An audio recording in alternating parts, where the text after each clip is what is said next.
proposition to continue the case. Here you go.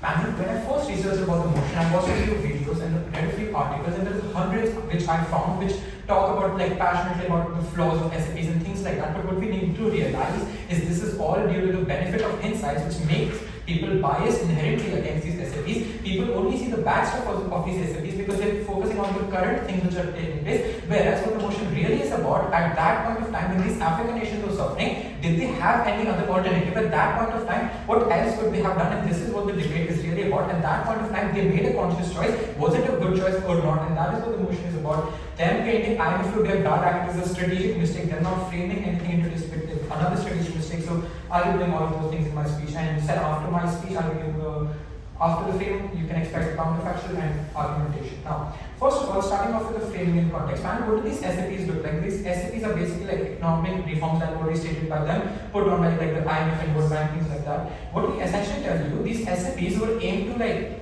stabilize collapsing economies in these African countries, curb inflation, and address the severe debt which these African nations were facing. The motion is not about, oh, well, we're here to tell you they shouldn't have taken loan in the first place. That's not what the debate about. The debate is about if these SAPs should have been there or not. It's not about IMF being a good actor or not. Secondly, what does IMF essentially look like? It's like a international financial aid institution. I don't know how they portray it to be such a bad actor. It's helped like multiple countries providing financial aid, international support. These interventions are like essentially designed to assist these countries in crisis and not exploit them. For example, in Africa in 1980s, economies faced like extreme conditions and distress, so IMF provided relief and financial support to prevent this complete collapse. Thirdly, why were these SAPs implemented? And let's get a context of this THR motion itself. We tell you at that particular point of time, African economies were like in a crisis through like mismanagement, corruption, external shocks, falling of commodities and prices, things like that. We tell you government was in debt, inflation was uncontrollable, so many things were happening, and that is why we tell you they made a conscious choice to adapt this as their best choice and like to adopt these policies, which was their best and only available solution to escape this economic disaster. They had no other alternative, and I'll be coming on to that later as well. Coming on to like what rebuttals firstly.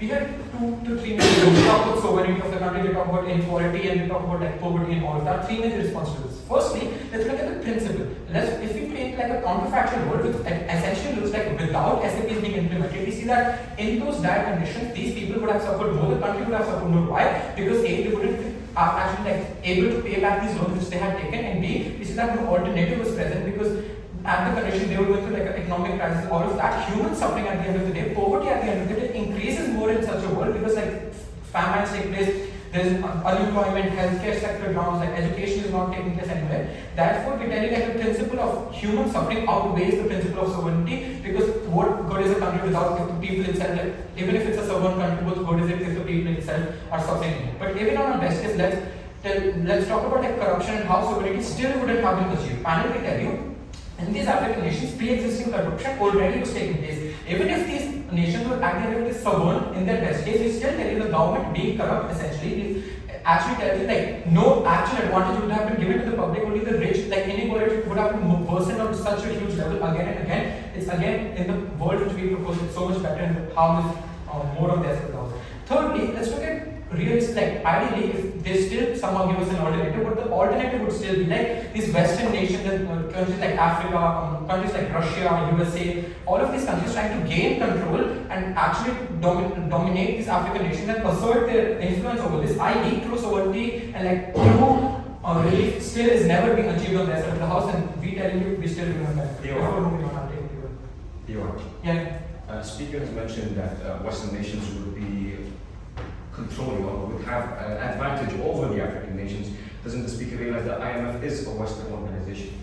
It's a Western organization which is essentially there to provide funds. But if we take examples of countries like Ghana and all of that, we see that the corruption, like the inflation rates were 123%, and in like 5 to 10 years it reduced to only 10%. This is a huge example. We're essentially telling you IMF in the past has implemented so many things because it's an international factor. We tell you it needs to maintain some amount of accountability, and it needs to maintain some of like it's answerable to the people because of it being like an international and big reputed company, and that is why it's less likely to exploit and like influence, whereas these Western actors are inherently exploitative in nature, and we've seen them exploit more in the past these smaller countries. Now coming on to the first major argument about like the counterfactual without SAP, what would it essentially look like? The premise of this argument is that if African nations had rejected these SAPs back in 1980s, they would have faced severe like sovereign defaults, like hyperinflation, economic collapse, leading to mass poverty, social unrest, irreversible damage to their economy. Because the major reasoning we tell you under this is that many countries like had their GDP ratios above like 100% in their inflation rates and all of that. Without IMF support, they would have defaulted onto their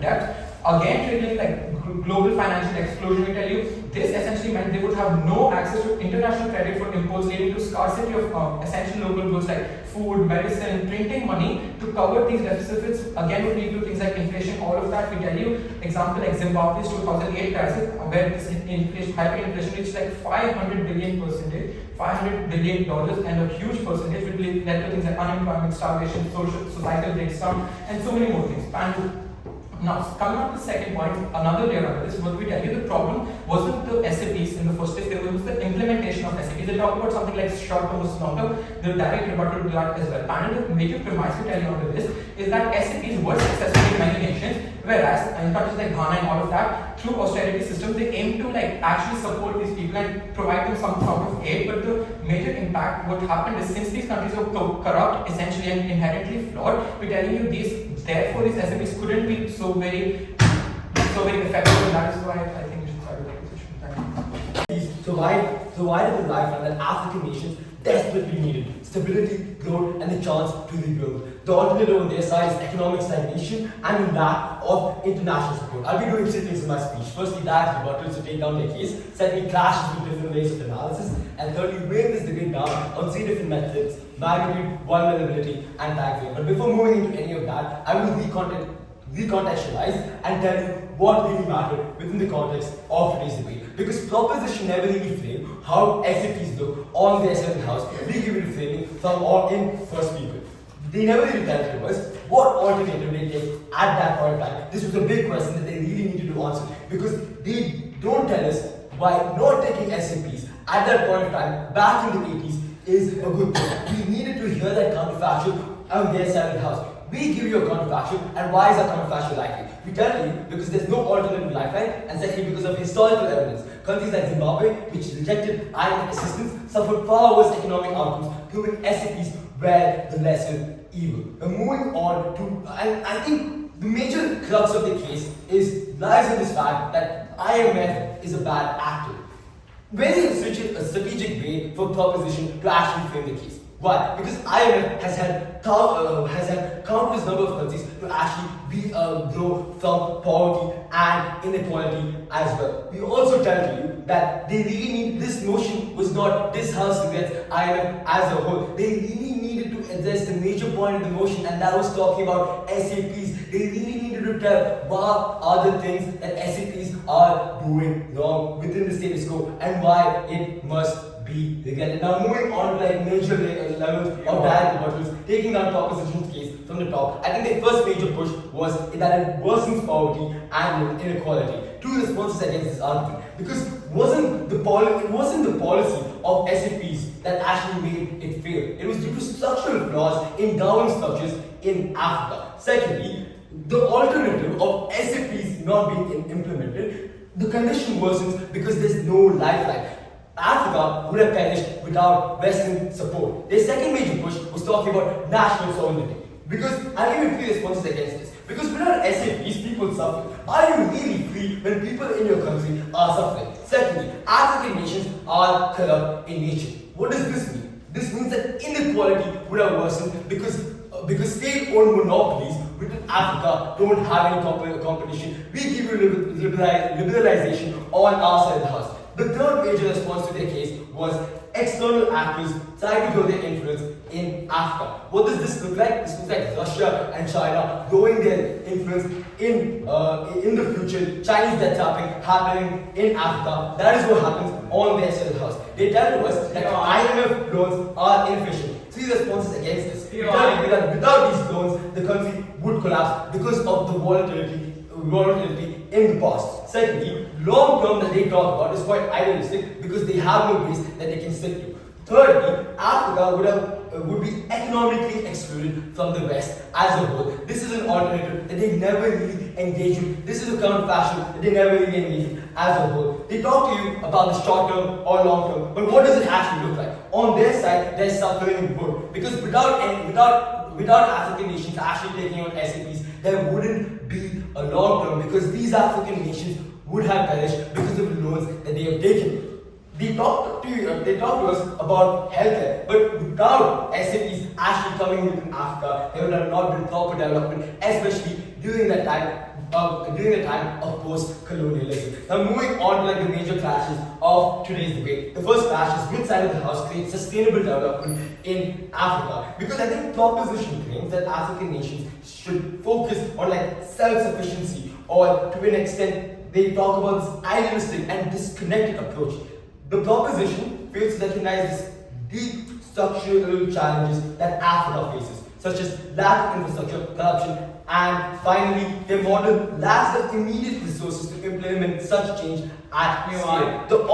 What we tell you is that SAPs were a necessary tool for long-term economic transformation. We tell you that these programs enforce fiscal responsibility, market reforms, and debt relief. We tell you that under SAPs, market liberalization led to job creation, especially in emerging sectors like telecommunications in Kenya. The deregulation of the telecom sector resulted in the birth of M-Pesa, which not only served millions but also created jobs and improved financial inclusion.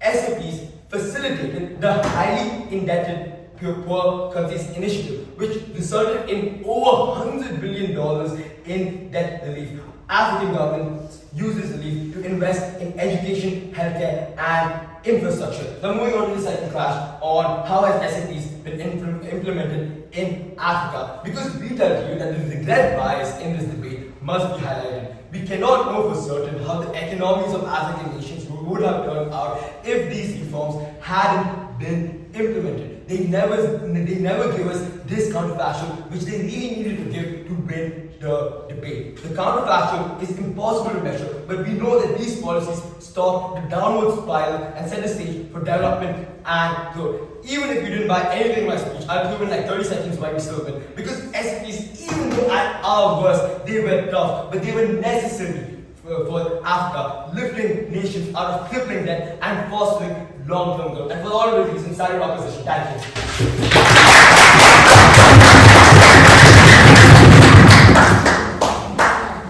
I'd like to thank the speaker for his fine speech, and I'd like to welcome the reply speaker from Team Opposition to end the case here.